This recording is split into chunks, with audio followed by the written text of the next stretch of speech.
Muy buen martes en la ciudad de Jalapa, en este su programa de Tardes de Ciencia.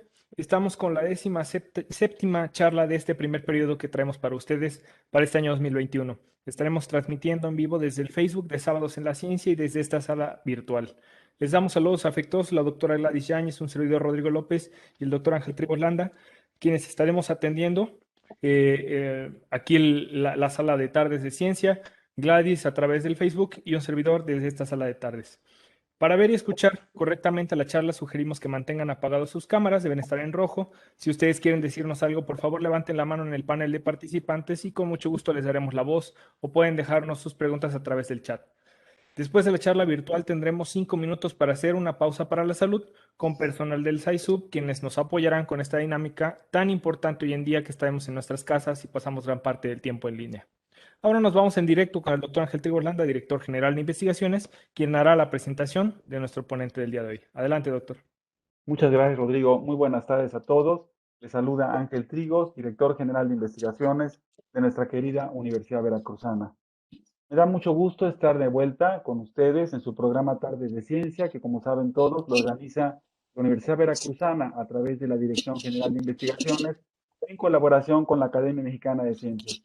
El tema del día de hoy es muy bonito, es muy histórico para todos nosotros, es San Juan de Ulúa, orígenes geológicos e históricos, que nos impartirá el doctor Rubén Morantes López del Centro de Estudios de Creación y Documentación de las Artes de la Universidad Veracruzana, que se encuentra entre nosotros en la pantalla.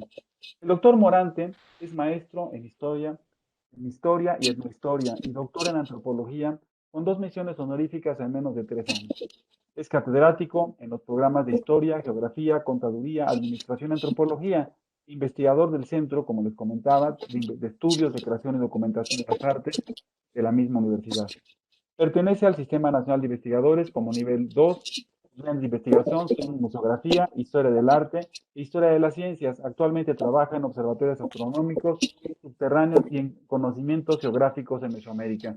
De verdad, muchas gracias, doctor Morante, por estar el día de hoy con nosotros. Estoy seguro que lo que nos va a platicar el día de hoy va a ser muy bueno. Por lo que yo les puedo decir, el día de hoy tenemos fiestas de manteles largos. Bienvenido, doctor.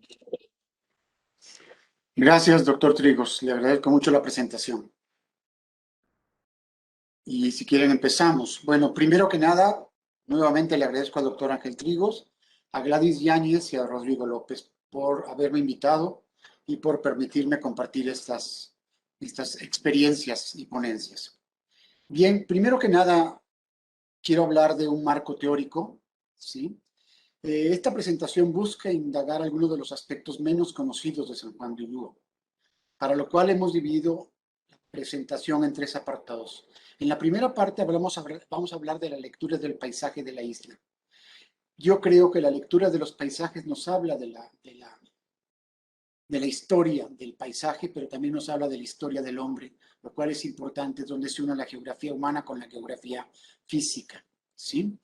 Entonces, este es un aspecto sin duda poco conocido, ¿no? de San Juan de Ulúa. En la segunda parte nos vamos a meter ya no a la geología, y a la geografía, sino a su historia hasta 1518 y 1519, en que se dan los primeros desembarcos españoles en sus dunas. Era un paisaje de dunas, por supuesto. Y luego vamos a hablar en el tercer punto del paisaje estelar, que tiene que ver con las premoniciones que tiene Moctezuma Xocoyotzin sobre el final del Imperio Mexica. Para ello, como podemos ver, vamos a recurrir a varias ciencias sociales, como es la historia, la arqueología, pero también algunas ciencias exactas, algunas ciencias naturales, como es la geografía y por último la astronomía. Entonces, vamos a ver desde el punto de vista epistemológico, que es el que establece fronteras y corrientes dentro de la ciencia, cómo estas ciencias pueden tocarse dentro de sus fronteras. Podemos hacer una aproximación interdisciplinaria, que es donde estas ciencias se intersectan, todas estas. Vamos a hablar un poco de geografía histórica. La geografía histórica es aquella que reconstruye el paisaje a través de los datos históricos, por supuesto. Por ejemplo, de los mapas, de los relatos históricos, se puede reconstruir un paisaje que ya no es ya no es el mismo debido a que el paisaje cambia con el tiempo. El paisaje es contingente, sobre todo debido a la intervención del ser humano en el corto plazo o a la intervención de efectos como la erosión o incluso los fenómenos naturales como las erupciones, los ciclones, en un plazo sin duda más largo. Vamos a mencionar algo de arqueoastronomía, que es donde la arqueología se une con la astronomía, ¿sí? Para hablar algunos de estos aspectos de arqueoastronomía. Y vamos a hablar también de la astronomía cultural, o sea, la astronomía y su relación con la cultura, y del paisaje y su relación con la cultura. Entonces, este es en general el marco teórico en el cual nos hemos basado para nuestras investigaciones de varios años, que aquí les presentamos con todo gusto. Primero que nada, vamos a hablar de la lectura del paisaje. Desde el punto de vista histórico, ¿verdad? El paisaje de la Sierra de Songolica y de la parte de Orizaba, a partir del Río Blanco, que es el que vemos en la parte alta, voy a tomar un presentador, ¿sí? Un puntero láser. Desde este punto de aquí arriba, ¿verdad? Van a discurrir los ríos que vienen de esta parte del paisaje que es la Sierra del Pico de Orizaba. Este es el punto donde la Sierra del Pico de Orizaba, que tiene un origen volcánico, se une con la Sierra de Songolica, que es parte de la Sierra Madre del Sur, del eje del sistema volcánico oaxaqueño poblano, ¿verdad?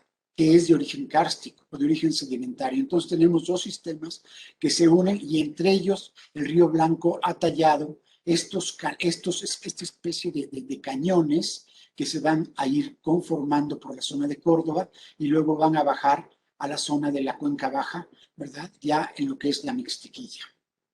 Una zona de enorme importancia histórica y arqueológica.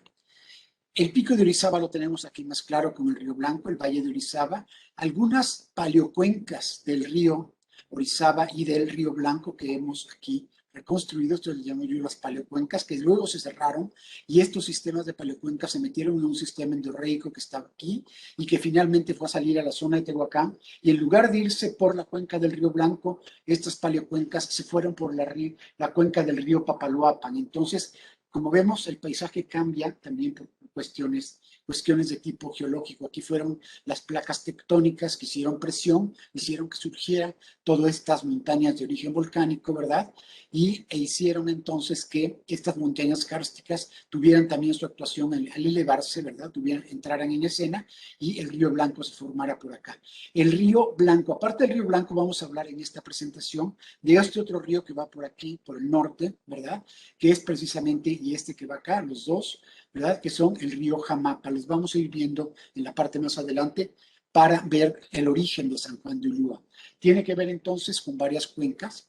Tenemos en esta parte la cuenca del Jamapa, que la vemos aquí, con sistemas sedimentarios del terciario que están en amarillo, o del cuaternario que son más recientes. O sea, aquí tenemos que esta plataforma continental que llamamos lo que le llamamos las llanuras de Sotavento o las llanuras del Golfo de México, estas llanuras se fueron rellenando con materiales que venían de la erosión que se estaba dando en las zonas tanto kársticas como volcánicas, ¿verdad? Tanto del cinturón volcánico mexicano como de la Sierra Madre del Sur, se van a ir denudando estas montañas y van ocasionando que los ríos transporten gran cantidad de sedimentos para que se forme esta plataforma continental a la que llamamos las llanuras costeras del Golfo de México. Las llanuras costeras en su parte sur, formadas por el río Papaloapan, por la cuenca del Papaloapan, también vemos aquí la cuenca del Papaloapan acarreando materiales en el cuaternario de verde, les repito, y más antiguos en el terciario de amarillo. Entonces, se van rellenando. Aquí nada más vemos que surge este sistema montañoso, que es el sistema de los Tuxtlas, que es como una isla entre todas estas tierras bajas de la plataforma continental y el mar, o sea, que es el Golfo de México. Entonces, básicamente, sobre este esquema, nos vamos a ir viendo cómo se fue rellenando la parte de la costa del Golfo hacia donde está Veracruz y San Juan de Ulúa, gracias a los acarreos de rocas tanto por el río Jamapa como por el río Blanco.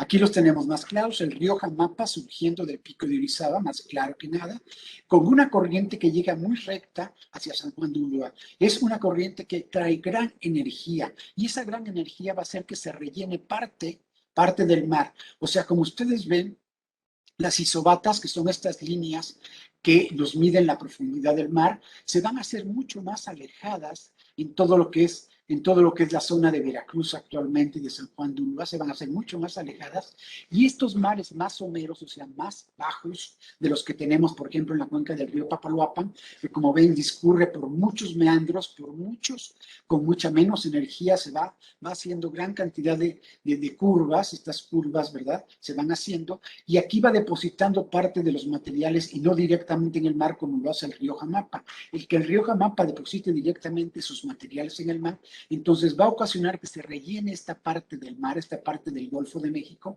y entonces estas isobatas de menos 20 metros y menos 40 metros las tenemos mucho más alejadas de la costa. Al estar mucho más alejadas de la costa, por supuesto que van a permitir que se formen una serie de organismos como son los corales dentro del sistema arrecifal veracruzano, el sistema arrecifal veracruzano que lo tenemos aquí. Entonces tenemos que, básicamente, San Juan de Ulúa, que es en sí una isla arrecifal, ¿verdad? Surge gracias a este mar somero que recibe mucho más luz del sol y que permite la formación mucho más clara de estos sistemas coralinos que consisten en el sistema arrecifal veracruzano.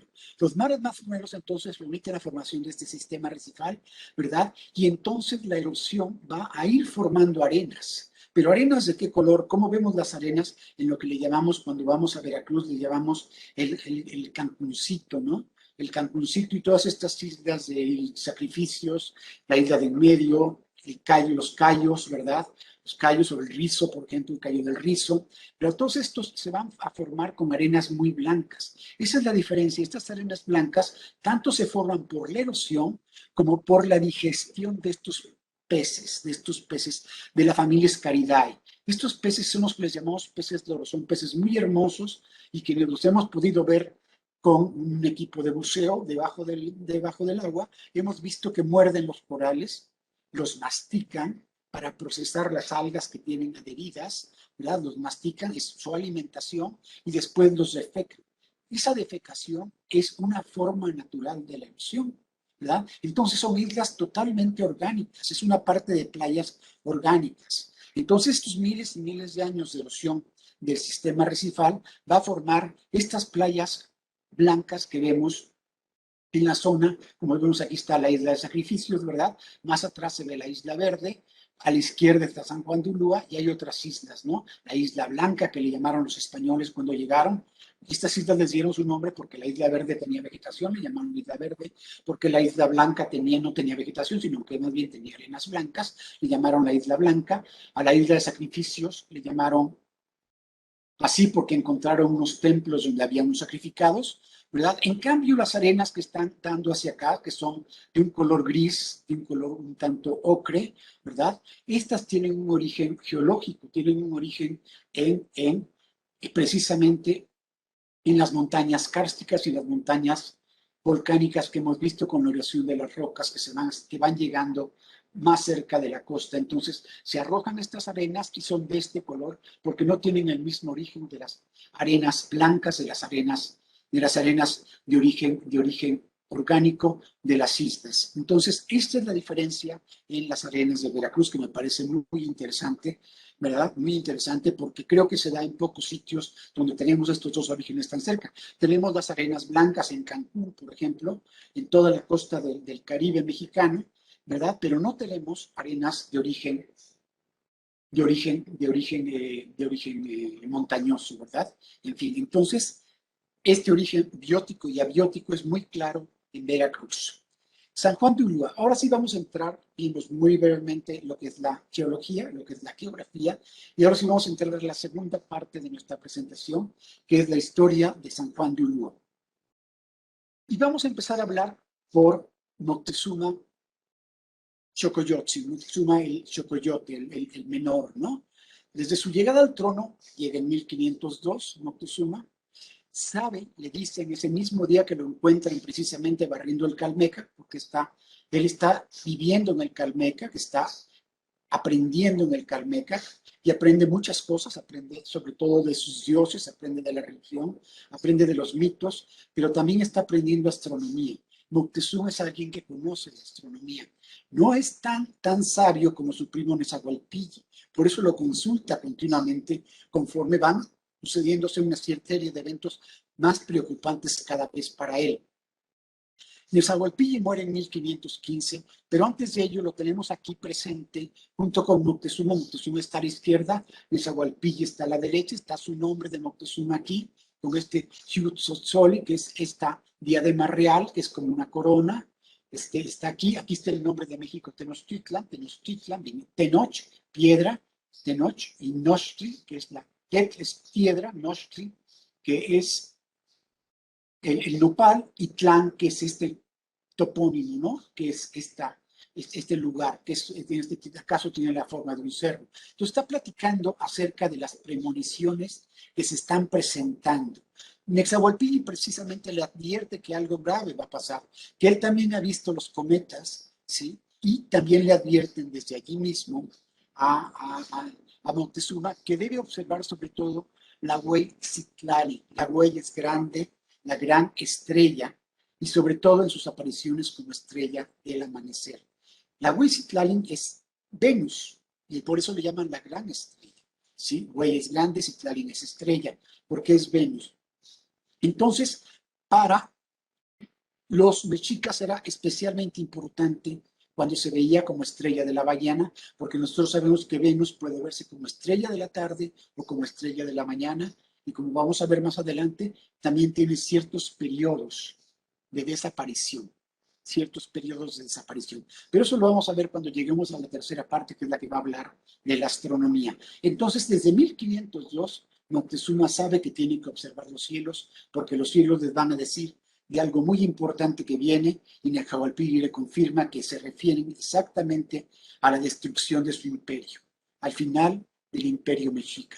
Y eso, por supuesto, que lo tiene preocupado al grado que incluso se arrepiente muchas veces de haber llegado a ser el gran Tetuani, porque es él quien va a tener que vivir esa terrible época de la destrucción de su imperio. No sabe exactamente por parte de quién, ni sabe exactamente a cuál de sus mitos se vincula esto, hasta donde yo pude haber descubierto.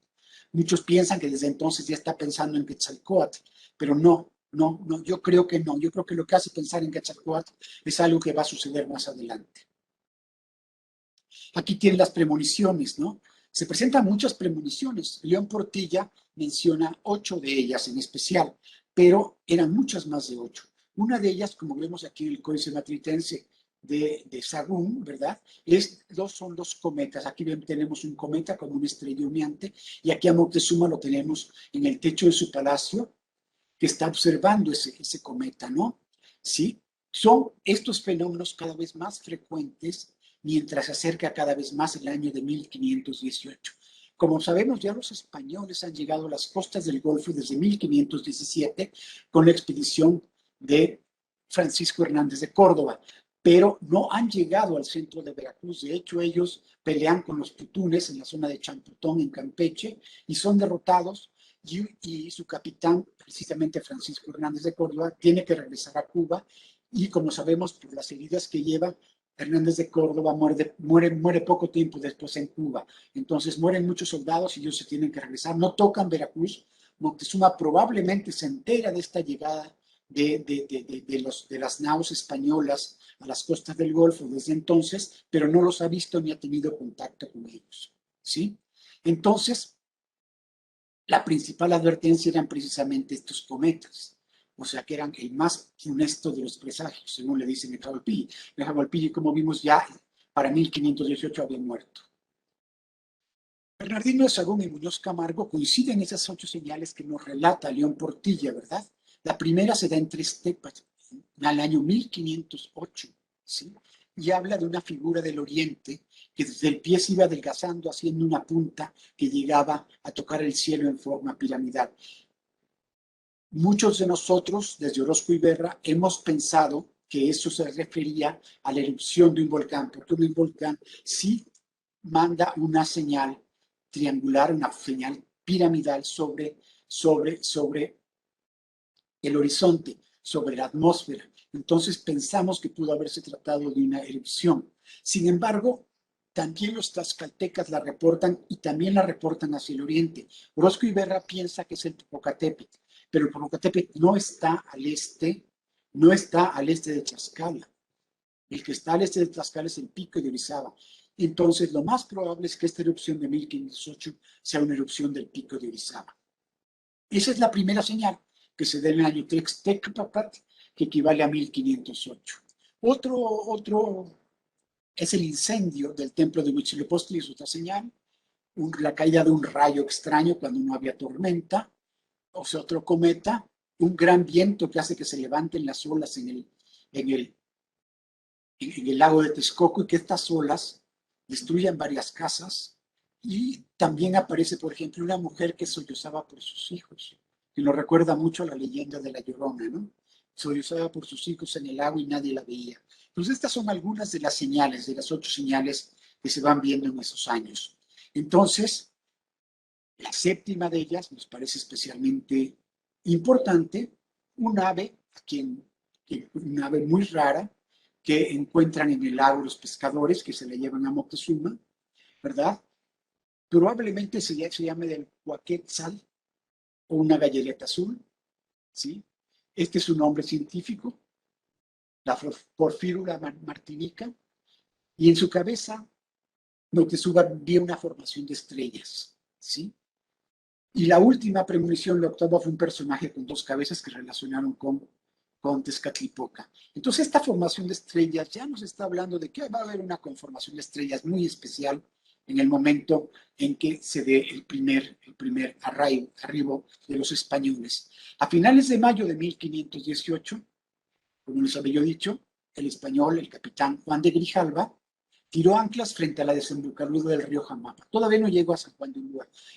Nunca han visto San Juan de Ulúa los españoles, pero en 1518 llaman al río Banderas, que es la desembocadura del río Jamapa, le llaman río de Banderas, porque ven allí a los indígenas de la zona de Cotaxtla, los cocuetlastecas, ¿sí? Los ven allí con banderas, entonces por eso se llaman el río de Banderas. Allí se quedan un par de semanas con las anclas puestas, mientras los de Cotaxtla le informan a Moctezuma, por supuesto, en México Tenochtitlan.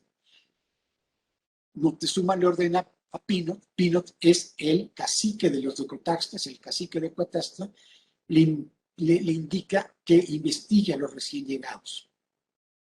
Y a la vez envía a 2 de sus mensajeros más cercanos, gentes muy cercanas a él, quienes eran Petlacalcat y Huitlalpictoc. Estos 2 mensajeros se van a entrevistar con Francisco de Montejo en la desembocadura del río Jamapa, en la playa de esta desembocadura. O sea, por supuesto, Francisco de Montejo desembarca para entrevistarse con ellos. ¿Cuál es la relevancia de este encuentro entre los mensajeros de Moctezuma y el representante de Carlos V, Carlos I, como le quieran llamar, Carlos I de España, Carlos V de Alemania? Su representante era Francisco de Montejo, el capitán Francisco de Montejo, que se acuerdan que tuvo un papel protagonista en la conquista de Yucatán. Sí, de hecho su casa, la casa de Montejo, todavía está en el centro de Mérida. Es un museo hoy en día. Entonces, Francisco de Montejo desembarca, viene por supuesto con Juan de Grijalva, no viene al mando de las 3, pero sí viene al mando, viene como capitán de uno de los galeones, desembarca y entonces los representantes de los 2 reyes más importantes del Viejo y el Nuevo Mundo. En el Viejo Mundo, o sea, lo que es Europa, el rey sin duda más importante era el rey de España, era Carlos I. Y sin duda el reino más importante del Nuevo Mundo, el reino más importante de Mesoamérica y probablemente de toda América en ese momento, era Moctezuma II. Entonces se encuentra. Para la historia de América, probablemente la historia mundial, es un encuentro muy importante. Los 2 imperios más grandes del mundo se encuentran en esta isla. Y tenemos nuevamente esta imagen que aparece nuevamente en el Códice Matritense de la Real Academia, ¿sí? De Sagún, donde aparecen los españoles en un batel aquí pescando, porque pescaban para alimentarse, la desembocadura, en la parte derecha, la desembocadura del río Jamapa, como ven, muy directa hacia el mar, ¿verdad? Y aquí a los cuetlastecas, a los cotlastecas, a los de Cotaxtla, a los indígenas de Cotaxtla, que los están vigilando. Entonces, probablemente aquí está Pinoc, ¿verdad? Y aquí está el galeón de los españoles en la orilla. Entonces, los dos representantes se van a encontrar este día.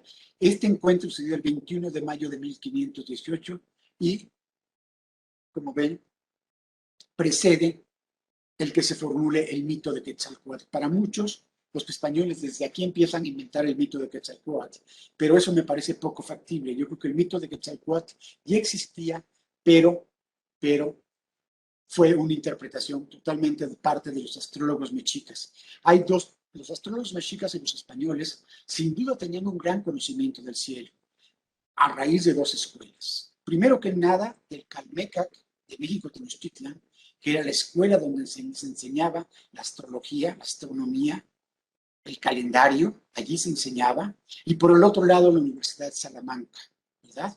Por ejemplo, en la Universidad de Salamanca se cuenta con las tablas alfonsíes, que recogiendo todos los conocimientos astronómicos judíos y árabes, ha sido condensado, ha sido concentrado en la gran Universidad de Salamanca. Quienes la conocemos sabemos que allí la astronomía era muy importante. De hecho, todavía hay una exposición allí de un mural que le llaman El cielo de Salamanca, con todas las imágenes de las constelaciones, hermosísimo mural del cielo de Salamanca en la Universidad de Salamanca, España. Y el otro lado estaba el Calmecac, que era la escuela de los nobles, y en ambas se enseñaba astronomía, o sea que en ambas conocían perfectamente el cielo. Y no los registran en el Calmecac, no por supuesto en unas tablas como las alfonsíes, que además tenían un astrolabio, que era donde aparecían las órbitas de los planetas en el astrolabio de las tablas alfonsíes, sino que aquí lo van registrando en los códices. Entonces aparecen aquí dos grandes astrólogos. Por un lado, Nezahualpilli, en el centro de México, que era un gran astrólogo, se sabe que tenía incluso su propio observatorio astronómico en Texcoco, y por el lado de los españoles viene uno de sus grandes capitanes, sobre todo con Cortés, que se llama Blas Botello. Blas Botello es uno de los caballeros que vienen con Cortés. Bien, los pueblos mesoamericanos empiezan a hablar entonces del regreso de Quetzalcóatl. No habían hablado del regreso de Quetzalcóatl antes de 1518. Y esto es lo que probablemente logramos descubrir en este trabajo de investigación, que es un trabajo personal, que ya fue publicado parcialmente en la revista ULUA del Instituto de Investigaciones Históricos Sociales de la Universidad Veracruzana, en el último número de la revista ULUA, y que va a ser próximamente publicado con un resumen y con algunos otros datos en algunas revistas de corte nacional e internacional por parte de artículos del suscrito. Entonces, los pueblos mesoamericanos ya conocen al planeta Venus y lo identifican con la estrella dual. Saben que es la estrella vespertina, que es la misma, la que aparece en la mañana o que aparece en la tarde. También conocen su ciclo sinódico de una manera muy precisa, al igual que los españoles, ¿sí? Para fortuna de los españoles, entre 1518 y 1519, que es Unoacat, en el cielo se dan eventos relacionados con Venus, la Hueycitlali, de la que habló Nezahualpilli, de la que le pidieron a Moctezuma II estarla vigilando, se dan eventos muy, muy especiales que los vamos a ver ya en la parte astronómica de esta presentación. Espero no ir demasiado rápido, me voy un poco más lento, ¿sí? Como decíamos, el día de su encuentro, del encuentro de los españoles con los mexicas en las costas del Golfo de México, el día 21 de mayo de 1518, se da la puesta ilíaca de Venus. ¿Qué llamamos la puesta ilíaca? Es la última aparición de Venus como estrella de la tarde, como estrella vespertina. Si nosotros estamos en la Tierra, esa última puesta, la puesta ilíaca, la vamos a ver aquí. El Sol está aquí, estamos viendo hacia el Sol. El Sol posteriormente ya no va a dejar ver a Venus, ¿Por qué? Porque Venus se va a mezclar con sus rayos, va a pasar frente al Sol en lo que le llamamos la conjunción inferior, que dura aproximadamente 10 días. La conjunción inferior, aquí aparece como 6. Entonces Venus se oculta frente al Sol, no lo vemos porque el Sol está muy brillante, y después de ocultarse frente al Sol, va a tener su salida ilíaca, que es su primera aparición en el año, en este caso como estrella matutina, como estrella matutina. Entonces la Tierra se va a seguir moviendo hacia acá, y Venus se va a seguir moviendo en la misma dirección que la Tierra alrededor del Sol, ¿verdad? Por eso Venus, pero Venus tarda mucho menos en darle una vuelta completa al Sol. Su órbita alrededor del Sol es mucho más pequeña que la de la Tierra.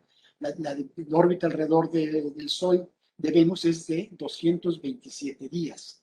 La órbita alrededor del Sol de la Tierra, como lo sabemos, es de 365.2422 días. Entonces, o sea, los 365 días del año. El año de Venus, entonces, es únicamente 227. Sin embargo, el periodo sinódico de Venus es de 584 días, 584 días. Entonces, ¿por qué es de 584 días? Porque nos vamos siguiendo a Venus, nos vamos siguiendo, y entre el momento en que nosotros vemos a Venus en esta conjunción inferior por primera vez hasta que lo vemos otra vez en esta misma conjunción inferior, han pasado 584 días, porque la Tierra se ha trasladado 365, pero Venus se ha venido junto con ella, y entonces al venirse junto con ella dando parte de esa revolución alrededor del Sol, ¿verdad? Hemos repetido algunos días junto con Venus, y entonces se da 584 días después. Esto es lo que le llamamos como periodo sinódico. Entonces teníamos pues la primera puesta ilíaca hacia el 21 de mayo de 1518, luego la conjunción inferior, luego la salida ilíaca, 10 días más o menos entre una y otra. Va a aparecer entonces durante todo este periodo que está marcado aquí con este semicírculo, hasta su última visibilidad como estrella matutina. Esta última visibilidad se da aproximadamente 252 días después. Y ya fue el 6 de febrero de 1519 cuando se le ve por última vez, pero ahora ya no es con la conjunción inferior, sino que va a aparecer detrás del Sol. Va a aparecer detrás del Sol. Se va a dar la conjunción superior entonces, cuando aparece detrás del Sol y tiene después de esta, se oculta detrás del Sol. Y esto es mucho más tiempo, como ven, este semicírculo es mucho más grande en el de arriba que en el de abajo, ¿verdad? Esto fue de aproximadamente 73 días, 73 días. Entonces tenemos 73 días en la conjunción superior, y va a aparecer nuevamente después de esta conjunción superior como su primera visibilidad vespertina. Y entonces va a tener un nuevo periodo de aproximadamente 250 días, lo mismo que eran 251, son similares los periodos como de visibilidad como estrella matutina, ¿verdad? Y entonces va a volver a aparecer. Ahorita Venus, esto se los reencargo si quieren observar a Venus, Venus acaba de aparecer como estrella vespertina, y todo este año, todo el resto de este año, va a seguir apareciendo como estrella vespertina, ¿sí? ¿Sí? Su puesta ilíaca se va a dar a principios del próximo año, a principios del 2022. Se va a dar su puesta ilíaca y va a permanecer oculta aproximadamente 10 días, y a mediados del mes de enero del 2022 va a tener su primera aparición como estrella matutina. O sea que como estrella matutina la vamos a tener casi todo el principio, ¿sí? Más de la primera mitad, probablemente hasta septiembre, como estrella matutina. O sea, la vamos a poder ver en la mañana hacia el este, en la mañana hacia el este, la vamos a tener durante casi todo el próximo año. Ahora, la vamos a tener por todo el resto de este año. Si nosotros vemos hacia el oeste, esa gran estrella la vamos a estar viendo hacia el oeste como estrella vespertina, que es Venus. Entonces, esto, como si quieren seguir a Venus durante todo este periodo, pues podemos hacerlo. Va a desaparecer, por supuesto, entre fines de diciembre y principios de enero, va a desaparecer un tiempo, pero la vamos a volver a ver ya en el este, ya no en el oeste, sino muy temprano en el este. La vamos a empezar a ver como estrella matutina. Bueno, esto pasó en 1519, el 6 de febrero, tiene su última visibilidad matutina, como decíamos, ¿verdad? Y va a estar allí, como decíamos, unos 73 días más o menos, y va a tener 250 días como estrella vespertina, ¿verdad? Y El 28 de diciembre de 1519 se da nuevamente su puesta el IACA y estuvo 250 días como estrella vespertina. O sea, si sumamos los 10 días desde su puesta el IACA hasta su salida el IACA, a los 250 días como estrella matutina, a los 33 días de su ocultamiento como en la combustión superior, después de ser estrella matutina, antes de aparecer como estrella vespertina por 250 días, tenemos el periodo sinódico de Venus de 584 días. Pero ¿qué pasó ese año? ¿Por qué es tan especial ese año de 1518? Porque cuando se oculta el sol el 25 de mayo, o sea, solamente 4 días después de haber desaparecido, ¿verdad? El 25 de mayo, se va a dar un tránsito de Venus por la esfera solar. O sea, Venus va a aparecer al atardecer, cuando el sol se está ocultando, cruzando el disco solar. A las 5 de la tarde se le va a ver acá, a las 6 de la tarde se le va a ver acá, a las 7, a las 8, a las 9. Ya no los van a ver porque en ese momento el sol ya se ocultó, ¿verdad? El sol se va a ocultar más o menos entre las 7 y las 8 de la noche. Entonces, en este ocultamiento del sol, por supuesto que los mexicas debieron de haberlo visto y debió de haber sido un fenómeno realmente impresionante. En Mesoamérica este fenómeno no se daba desde el año 1275, o sea, exactamente 243 años antes. O sea, por 243 años no se había visto este fenómeno. Y se ve cuando precisamente los españoles están llegando a San Juan de Ulúa. De allí que probablemente Moctezuma dice, ¿saben qué? Probablemente se trate de Venus. ¿Y Venus quién era? Venus era Quetzalcóatl. Entonces probablemente se trate del regreso de Quetzalcóatl.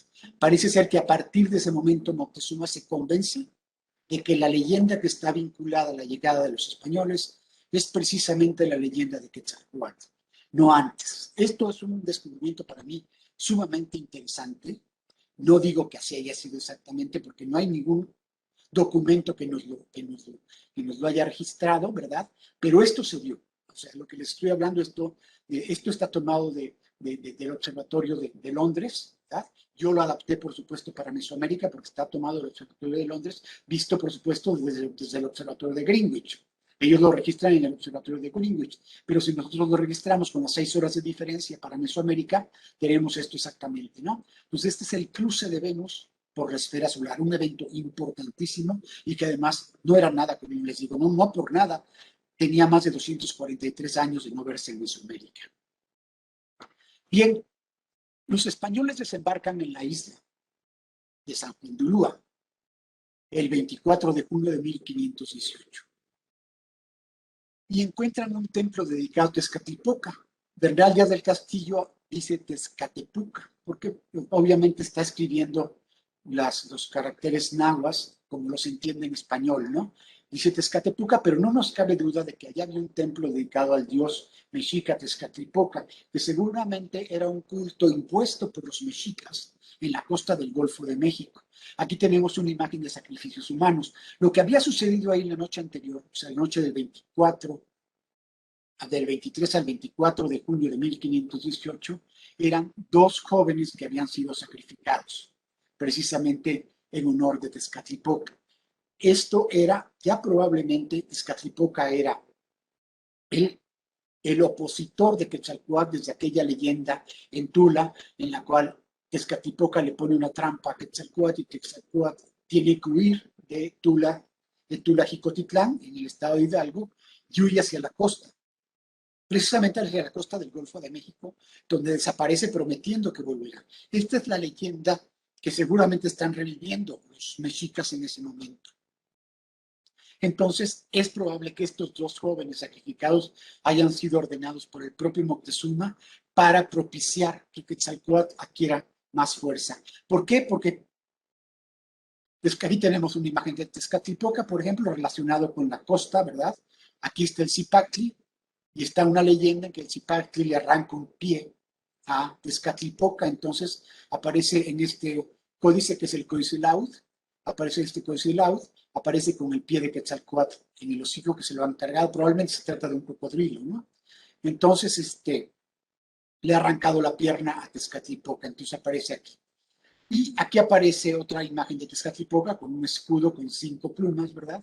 Pero ya en el Atlas de Durán, que es otro códice.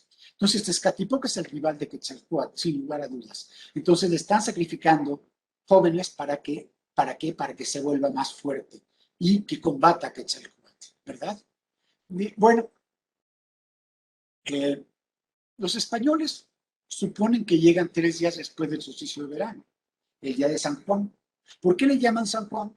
Porque ellos suponen que ese 24 de junio, ¿verdad? Que es el día de San Juan, pero realmente tienen un error de 10 días del calendario juliano con respecto al calendario gregoriano. Pero no me voy a meter más en esto.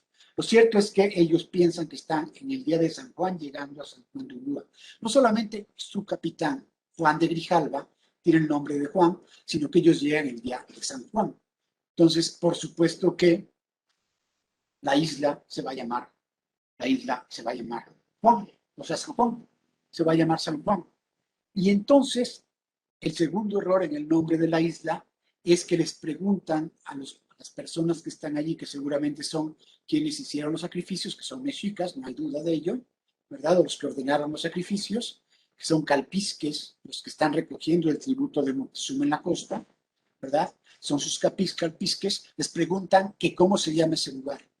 Y ellos entienden, porque no hay, acuérdense que Juan de Grijalva no llevaba intérpretes, lo que Hernán Cortés sí llevaba intérpretes, Juan de Grijalva no traía intérpretes. Entonces, los españoles creen que ese lugar se llamaba Culúa, de Culhuacán, Culúa. Entonces ellos oyen Ulúa en lugar de Culúa, y entonces cometen el segundo error. Culhuacán es este cerro torcido que tenemos aquí, que es el cerro del origen de las tribus nahuatlacas, de acuerdo con esta pintura de la historia tolteca chichimeca. Ahora tenemos el Culhuacán, que es ese cerro mítico de los mexicas, y así le llaman en gran parte a la ciudad de México, la zona de México que nos quitan, le llaman Culhuacán. Entonces ellos dicen, venimos de Culúa, de Culhuacán, y los españoles entienden Ulúa. Desde entonces, de estos dos errores, surge el nombre de San Juan de Ulúa. De ahí viene el nombre. Pero ¿qué está pasando ese 24 de junio, verdad? Que realmente equivale al 4 de julio de ese año 1518, que está la estrella que representa Tezcatlipoca está surgiendo del horizonte por primera vez en el año. Y al igual que vemos, algunas constelaciones tienen puestas y salidas zodiacas. Aquí tenemos la salida de o sea, la primera salida en el año sobre la costa de Veracruz, hacia el oriente, precisamente sobre el mar, está surgiendo Orión precisamente ese día. Esa es otra de las causas, por supuesto, del sacrificio humano que hicieron los mexicas en el templo de Tezcatlipoca, en San Juan de Ulúa, por supuesto, que está surgiendo Orión por primera vez en ese mediados de año, porque ya había aparecido, pero en la tarde, ahora por primera vez va a aparecer cuando el sol está a punto de salir antes de que salga el sol. En ese momento Venus se encuentra en un punto muy alto y muy brillante del cielo. Venus es muy poderoso y está muy cerca de la estrella más importante de la constelación de Taurus. Las Pléyades, que eran muy importantes para los aztecas, para los mexicas y para todos los pueblos mesoamericanos, ¿verdad? Son parte de la constelación de Taurus. Pero Venus está en el centro de esta constelación de Taurus, muy cerca de otra estrella, la más brillante de la constelación de Taurus, que es Aldebarán. Entonces, Venus está muy poderoso y Orión está apenas surgiendo tímidamente por el horizonte. Probablemente por ello, los mexicas deciden sacrificar a esos jóvenes. Las constelaciones van a estar registradas en muchos códices. Aquí las vemos, por ejemplo, en el Códice Madrid, relacionadas con el Sol, ¿verdad? Hay varias constelaciones. Aquí está Escorpio, ¿verdad? Aquí está probablemente Orión, ya la vimos.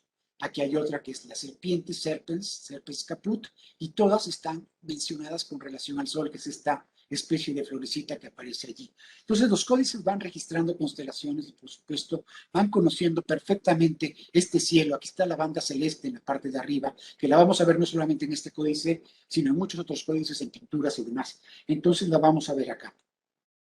San Juan de Ulúa, después de la conquista de México, entonces se convierte en punto de contacto entre dos mundos durante más de 3 siglos.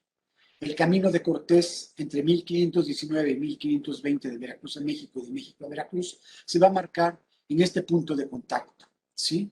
Es el punto donde México se establece por primera vez los españoles. Ahí se establecen por primera vez. De hecho, eligen a San Juan de Ulúa para que sea su primer puerto. Sin embargo, tienen algunos problemas, como sabemos que es la arena. Es una arena muy suelta y los caballos se entierran, y entonces están buscando otros puertos más adecuados. Sin embargo, finalmente regresarán a San Juan de Ulúa a establecer su primer puerto.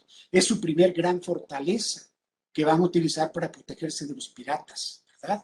Y también va a ser el último punto que abandonan en 1825, ¿verdad? O sea que después de la firma de la independencia de México, los españoles siguen en San Juan de Ulúa 4 años después. Entonces, es estratégico también en las invasiones americanas de 1847 y 1914. Entonces, es un punto estratégico. Está, como dijimos, construido sobre bancos de coral, con la piedra muca que también se extrae del coral. Todo esto que tienen en las muros de San Juan de Ulúa es piedra muca, es coral que van sacando del mar, o sea que tienen los materiales de construcción allí, que es una cosa también muy importante, ¿sí? Y está construido en varios puntos importantes, está construido en varios puntos importantes donde desembocan, o sea que es una ruta que va a seguir Cortés por Jalapa hacia Tenochtitlan, y una segunda ruta que posteriormente va a seguir también hacia Tenochtitlan, pasando por Orizaba. De hecho, Cortés, cuando va a conquistar México, Tenochtitlan, pasa por Jalapa, por Xicoximalco, y se va por Tlaxcala hacia Tenochtitlan, y luego regresa por Puebla, probablemente por Acatzinco, pasa por Tepeaca, y pasa finalmente por Orizaba. Pasa por Orizaba para regresar a San Juan de Ulúa y de ahí irse nuevamente hacia la Antigua, que es la antigua formación donde decidieron hacer por segunda vez su puerto, ¿verdad? Llega a la Antigua y allí somete al enviado que venía a someterlo precisamente, al enviado a Ordóñez, a Pánfilo Narváez, somete a Pánfilo Narváez, y los soldados de Narváez se le unen para que regrese a México Tenochtitlan nuevamente por Jalapa y se dé la escena precisamente porque sabe que se está dando la matanza del Templo Mayor en mayo de 1520 por parte de Pedro de Alvarado, y entonces va a tratar de pacificar México Tenochtitlan porque ya están levantados los mexicas en contra de los españoles, y entonces regresa otra vez por Jalapa, ¿verdad? Pero probablemente él hace su segundo viaje por la otra ruta. Entonces tenemos las dos principales rutas, una por Orizaba y la otra por Jalapa, que siguen funcionando hasta la fecha, entre lo que es el puerto de Veracruz y la Ciudad de México. Entonces, por supuesto que se convierten en los nodos de un sistema de comunicación sumamente importante, no solamente en esas épocas, sino durante toda el virreinato y hasta la actualidad. Entonces, aquí tenemos algunos mapas donde van a representar, por supuesto, a San Juan de Ulúa, aquí en la parte de abajo, con sus islas, por supuesto, todo su sistema arrecifal de San Juan de Ulúa, ¿verdad? Aquí presentan a la antigua Veracruz, por supuesto. Aquí presentan a la laguna de Laguna Verde, por supuesto, con otro punto donde fundaron la Villa Rica, también allí en algún tiempo quisieron fundar el principal puerto, de allí regresan otra vez a la antigua, y de la antigua a finales del siglo XVI deciden definitivamente ubicarse en San Juan de Ulúa y finalmente en las lomas de Buitrón, que es donde está ahorita el puerto de Veracruz. Entonces se convierten en nodos de puntos de comercio muy importantes para toda la historia. ¿Sí? Aquí tenemos las tres Veracruz muy claras, el canal del norte que pasaba entre San Juan de Ulúa. Hoy San Juan de Ulúa está prácticamente unido a la costa, porque se ha perdido este canal del norte, pero entre la costa estaba este canal del norte. Aquí está el muelle, las lomas, la cuenca de Buitrón, aquí está la Veracruz, y está la antigua Veracruz, y aquí está la Villarrica de la Veracruz. ¿Sí?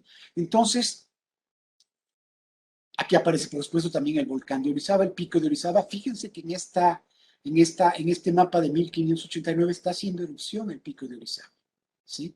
Entonces, era una época en que el pico de Orizaba estaba sumamente activo.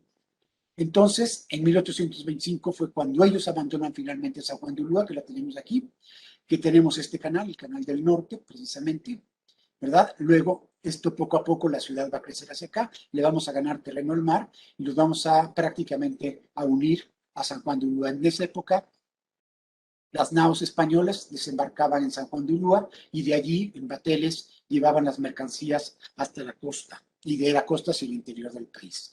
Básicamente aquí la tenemos hacia 1825, como se vería más o menos con los galeones españoles hacia la época en que los españoles son finalmente expulsados y en la batalla de 1847 con las tropas americanas, sus puntos de vigía en todas las dunas de alrededor, nuevamente el pico de Orizaba aquí, la Armada Americana aquí y como San Juan de Ulúa, ellos están desembarcando ya no en San Juan de Ulúa, sino en la parte sur del puerto para finalmente sitiarlo y tomarlo.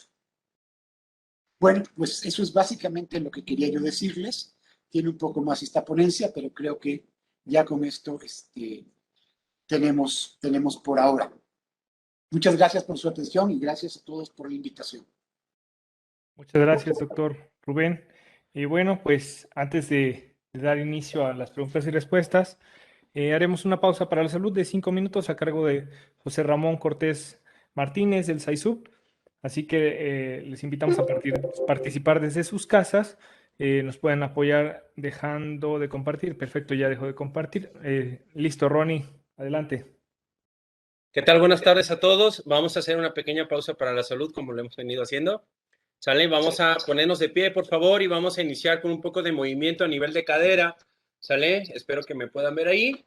Abrimos un poquito las piernas, manos en la cadera y vamos a hacer unos pequeños giros hacia un lado. Comenzamos. 1, 2, 3, 4, 5, 6, 7, 8, 9, 10. Al otro lado. 1, 2, 3, 4, 5, 6, 7, 8, 9, 10. Bien, vamos a pasar ahora un poquito más arriba. Vamos a empezar a hacer unos giros hacia un lado y al centro. ¿Listos? Comenzamos. 1, 2, 3, 4, 5, 6, 7, 8, 9. Y en el 10 nos quedamos atrás. 1, 2, 3, 4, 5, 6, 7, 8, 9, 10. Regresamos a la posición normal. Y ahora trabajamos el otro lado. Comenzamos. 1, 2, 3, 4, 5, 6, 7, 8, 9. Y en el 10 quedamos atrás. 1, 2, 3, 4, 5, 6, 7, 8, 9. Regresamos. Bien, ahora vamos a ir con un poquito a la espalda. ¿Sale? Abrimos las piernas y vamos hacia un lado. Movimientos cortos. 1, 2, 3, 4, 5, 6, 7, 8, 9. Quedamos en el 10. 1, 2, 3, 4, 5, 6, 7, 8, 9, 10. Cambiamos de lado, transición suave y repetimos. 1, 2, 3, 4, 5, 6, 7, 8, 9. Y nos quedamos fijos ahí. 1, 2, 3, 4, 5, 6, 7, 8, 9. Regresamos a la posición natural. Vamos a pasar con los hombros, giros hacia el frente. Empezamos. 1, 2, 3, 4, 5, 6, 7, 8, 9. Y en el 10, hombros al frente. 1, 2, 3, 4, 5, 6, 7, 8, 9, 10. Regresamos a la posición normal. Ahora vamos a hacer giros hacia atrás. Comenzamos. 1, 2, 3, 4, 5, 6, 7, 8, 9. Y en el 10, hombros atrás. 1, 2, 3, 4, 5, 6, 7, 8, 9. Regresamos a la posición. Bien. Vamos a estirar los brazos al frente y vamos a hacer flexión y extensión de codo. Comenzamos. 1, 2, 3, 4, 5, 6, 7, 8, 9, 10. Ahora ahí mismo, brazos al frente, cerramos puños, giramos muñecas hacia un lado.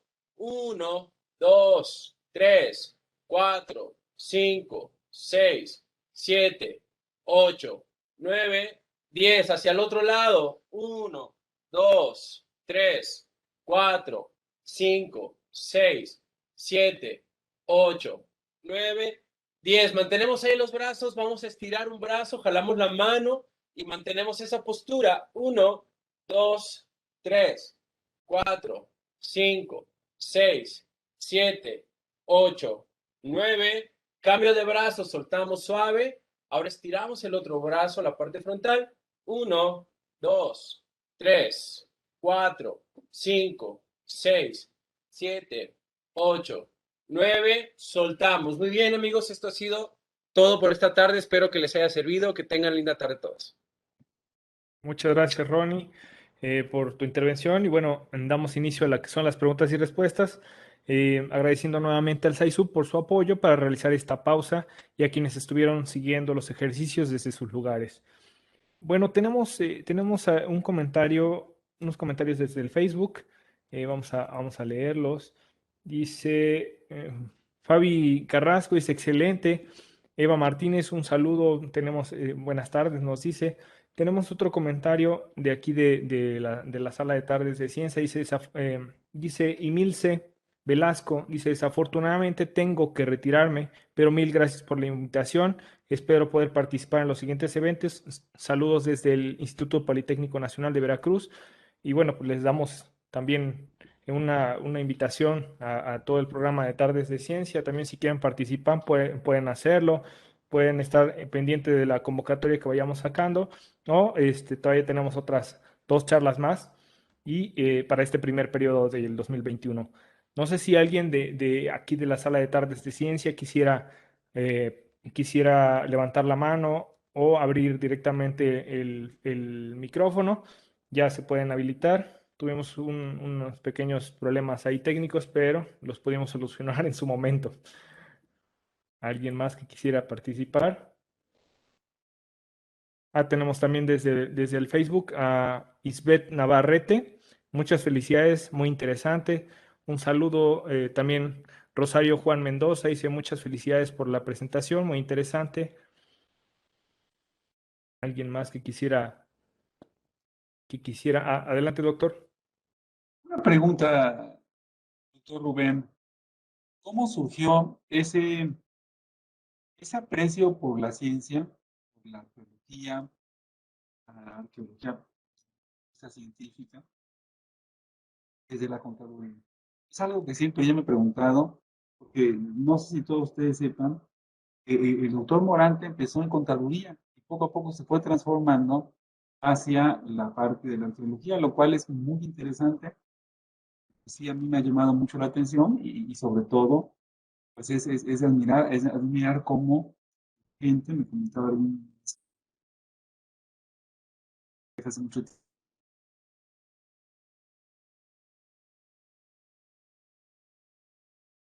Tenemos un poco de corte con su intervención, doctor Trigos. Creo que se le está cayendo, pero bueno, vamos a esperarlo un momentito. ¿Sí me escuchan ustedes? Cambiaba 5 años. ¿Me es mejor? Sí, es que tenía bajo el Sí, internet. sí, no, sí. No, perdón, entonces repito, que como es una pregunta personal muy, yo creo que el público sí le debe de interesar cómo sufrió esa transformación una persona que originalmente estudió contaduría, creo, a mi conocimiento, y poco a poco fue transformándose hacia un científico de la arqueología, en la que pues involucra temas como la astronomía, como la física, como lo vimos en la óptica, en una presentación anterior. Y la verdad para mí me llama mucho la atención, doctor, arquitectura, geografía, todo una cosa muy interesante, ¿no? Entonces, no sé, me gustaría escuchar qué me puede comentar de eso. Sí, gracias por la pregunta, Ángel. En lo personal, yo siempre amé a la historia y a la arqueología toda mi vida. fui a estudiar la administración porque siempre la creencia general es que si estudiabas arqueología, si estudiabas antropología, si estudiabas historia, te ibas a morir de hambre, ¿no? Entonces, de hecho, de eso me mantuve los primeros años, desde trabajando como administrador y básicamente como administrador, y la cuestión de la contaduría también. Pero bueno, así, y yo me preguntaba muchas veces, los conocimientos científicos de esos pueblos prehispánicos, de dónde surgieron también, porque muchas veces surgen por necesidades de que necesitaban, por ejemplo, saber cuándo sembrar, cuándo cosechar, cuál era el mejor momento, conocer cada vez mejor el clima, ¿verdad? Y todo esto era una necesidad para sobrevivir.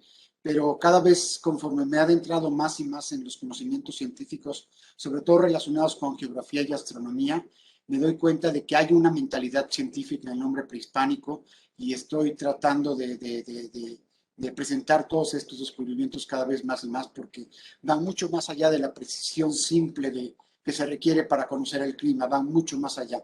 Ya van a conocimientos de periodos celestes, de periodos de los planetas, ya llegan mucho más allá. Como es el caso de Venus, ¿no? Venus no tiene mucho que ver con el Sol, con los movimientos del Sol, que por ejemplo ayer fue el día del solsticio de verano, ¿no? Pero entonces necesitamos cierta precisión, pero no tanta como a la que ellos llegan. Entonces, hay una mentalidad científica en esos pueblos, sin lugar a dudas, y eso creo que hay que reconocérselos. Perfecto, muchísimas gracias. Adelante, doctor, perdón. Creo que tiene apagado su micrófono. No, apagado. ¿No está apagado? El micrófono del Sí. doctor. Sí, no. Yo creo que analizar desde el simple vista cuadrado o sencillo, decir, pues yo veo una excavación, etcétera. Pero claro, yo creo que también hay que tratar, como bien lo comenta el doctor, de imaginarse, de entender el contexto donde se encontraban, cómo hacían, qué hacían, dónde lo hacían y cómo vivían y por qué se hacían ciertas cosas. Yo creo que eso es bastante complejo y la verdad, pues es muy interesante el punto de vista que maneja, doctor. Pues felicidades. Gracias, Ángel, gracias. Sí. Perfecto. Bueno, tenemos también otros comentarios desde aquí, desde la sala de Tardes de Ciencia. Dice Susana Anabel Guillén Ramírez. Muchas gracias por compartir su vasta cultura, súper interesante. De Luis Segura también tenemos aquí un comentario. Excelente sesión, muy interesante información. Felicidades al ponente. Saludos desde la Facultad de Medicina de la Universidad Veracruzana, Campus Minatitlán. Nos da mucho gusto que contemos con estudiantes, con asistentes de diferentes campus de la Universidad Veracruzana, de las diferentes regiones universitarias. Y bueno, también tenemos otro comentario desde el Facebook de Fabi Carrasco. Dice muchas felicidades, magnífica historia del origen de San Juan de Ulúa. Pues doctor, no sé si quisiera darnos alguna pequeña reflexión que usted quisiera compartir para las personas que están viendo esta charla. Doctor Rubén. ¿Está apagado Sí, el micrófono? no, sí, Ok. ya lo activé, Rodrigo. No sé si. Adelante. Pues básicamente yo les quiero recomendar que vean el cielo, que vean el paisaje de la tierra, pero que también vean el paisaje celeste, que es algo que se está perdiendo. Se está perdiendo. Nuestros antepasados lo veían mucho más. La luz de las ciudades lo está borrando cada vez más. Entonces creo que vale la pena que conozcan el cielo. Es muy fácil encontrar las constelaciones, es muy fácil ver el movimiento de los planetas, ¿verdad? Es algo realmente impresionante. Es el otro paisaje que tenemos con nosotros y esperemos que no se siga borrando por las luces de las ciudades, que lo sigamos teniendo vivo, porque esa es la otra contaminación de la que podemos hablar, de la contaminación lumínica, ¿no? Y bueno, el cielo, ese cielo, sigámoslo viendo, no dejemos de ver, no dejemos de seguir a Venus, les recomiendo y de seguir a Mercurio en todo caso, que es mucho más pequeño, pero también de ver a Júpiter, de ver a Saturno, ¿verdad? Todo esto lo podemos encontrar en programas que nos pueden ayudar a entender mejor el cielo desde nuestro celular. Ahora hay otros programas muy avanzados en esto. No dejen de verlo, no dejen de identificar los cuerpos celestes, porque ahí es ese grandioso universo que nos rodea, que nos hace que nos veamos cada vez más pequeños, pero a la vez que nos hace más grande viéndonos. Gracias a todos por haber escuchado. Gracias, doctor Trigos. Gracias, Rodrigo. Gracias, Gladys. Tenemos también otro comentario antes de cerrar, y es una pregunta, y está interesante. Leonardo Ortiz dice, bueno, no sé si quieres, Leonardo, abrir tu micrófono para que se la pudieras hacer directamente al doctor Rubén. Vamos a esperar un momentito a ver si puede habilitar su micrófono.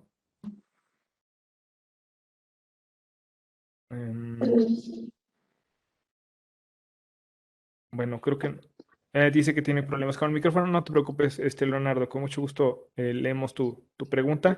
Dice, y bien, había entendido que la charla era sobre orígenes geológicos de San Juan de Ulúa. ¿Cuál es la relación de lo geológico con la cuestión astronómica?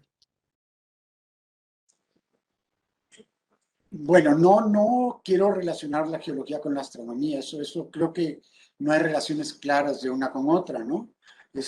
Sí, pero sí quería yo conformar, el interés de esta plática era conformar tres ciencias distintas. Por un lado la historia, por el otro lado la astronomía y por el otro lado la geología. Y creo que las tres nos están hablando de la historia de San Juan de Ulúa y de cómo esa historia de San Juan de Ulúa finalmente repercute en la historia de México, que aunque se esté dando en México Tenochtitlan, en el centro del país, se va a dar en esos momentos. O sea, no sé si no me expliqué bien, pero por supuesto que la geología es algo que depende del interior de la Tierra, completamente, o sea, de todas aquellas emisiones de los volcanes, del surgimiento de los volcanes, de la erosión de las montañas, ¿verdad? Y de la formación de esta plataforma de la llanura costera del Golfo, que es un origen geológico, ¿verdad? Y el origen de San Juan de Ulúa, que tiene que ver con este origen geológico, ¿verdad? Que surge como isla y allí se van a dar los hechos históricos y desde donde se dan los hechos históricos se van a hacer las observaciones astronómicas probablemente y se va a dar la evidencia acerca de lo que es la historia. Yo creo que es un poquito aportaciones a la historia desde la geología y desde la astronomía y desde el paisaje, por supuesto, y la geografía. Eso era básicamente lo que quería yo establecer desde el principio con este contexto epistemológico del marco teórico. Gracias por tu pregunta, Leonardo. Dice, gracias, Doc. Quizá el título no fue tan afortunado, pero nada demerita la calidad de la información que acaba de compartirnos. Gracias a ustedes. Y bueno, tenemos, pues creo que es el último comentario. Con esto podríamos hacer el cierre, doctor. No sé si está de acuerdo. Doctor Rubén. Sí, claro que sí, claro que sí. Perfecto. Bueno, pues entonces, a nombre de la Dirección General de Investigaciones de la Universidad Veracruzana, a la Academia Mexicana de Ciencias y a nuestros colaboradores, Difusión Cultural, la Comunicación Universitaria, al SAISUB, a Oliva Multimedios, a RTV, al doctor Rubén Morante, quien estuvo con nosotros la tarde de ciencia de hoy, les agradecemos habernos acompañado en esta charla. Les esperamos el día martes 29 de junio con la charla Los puertos prehispánicos del litoral veracruzano, que nos compartirá la doctora Lourdes Budar Jiménez de la Facultad de Antropología de la Universidad Veracruzana por este mismo enlace en punto de las 5 de la tarde. Muchísimas gracias y que tengan excelente tarde. Hasta luego.